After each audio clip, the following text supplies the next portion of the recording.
Ассалаумағалейкум балалар, амансыздар ма? Кәсіпқой бокс тақырыбы жайында сөйлескім келеді.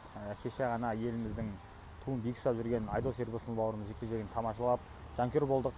Аллаға шүкір, WBA бойынша әлем чемпионы атағына таласу деген ол екі спортшының бірінің басына жазылмайтын нәрсе. Ал енді соның астында комментарийларға қарайтын болсақ, мұрны ғана көрмеген жігіттердің жазған жаман комментарийларын тоқталғым келеді. Жігіттер жақсы сөз жазамасаңдар да жаман сөз жазбаңдаршы, айналайын. Сенің көтеріп жүрген туды ол көтеріп әлемдік деңгейге шығарып жүрген жігіттің бірі. Енді артынша қандай жағдайлар болып жатқанын білесіздер. Бокс ол байдың балалары келсе де ұзақ тұрмайтын, барынша сол көп жағдайда кедейдің балалары айналысатын спорттың бір түрі. Көбінше бокс қай елдер дамыған, экономикасы дамымаған елдердің боксқа аттанып кеткен. Оған дәлел Куба, оған дәлел Өзбекстан, оған дәлел бізді. Яғни бұл солай екен да.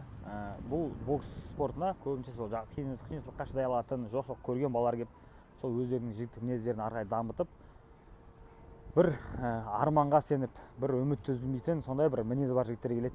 Ал енді ол жігіттерге мемлекет тарапынан үлкен бір қолдау болып отыр деп айта алмаймын. Мен өз басым осы жаққа келдім, Америкаға келдім.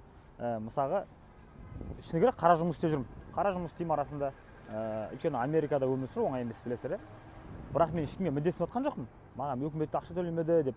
Бірақ Аллаға шүкір, өзім мақсатыма деген кішкентай болсын қадамдарын жасап келе жатырмын. Қара жұмыс деген не? Елде көтермеген жүкті де көтеретін жұмыс істедік. Елде айдамаған КамАЗ көлігінде айдадық. Яғни не ол, бауырлар, ерте мен әлем чемпионы атағына таласып отырсам, мен ұтылып қалып жатсам, менің астыма комментарий жазатын болса, мен оған ешқайсысына қапаламаймын да, просто жаным ашиды сондай адамдарға. Өйткені біреудің сөзіне біз құлақ аспайтын деңгейге жеткенбіз.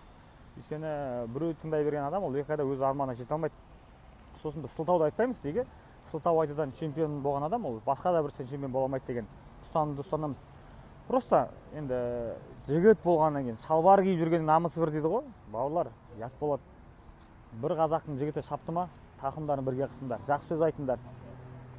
Ұтылып жатыр ма, құлап жатыр ма, бір жылы сөзімен поддержка беріп қойшы, жығылғанға жұдырық деп астына бір сөздер жазу деген ол білмеймін, есі дұрыс емес адамның тірлігі ол.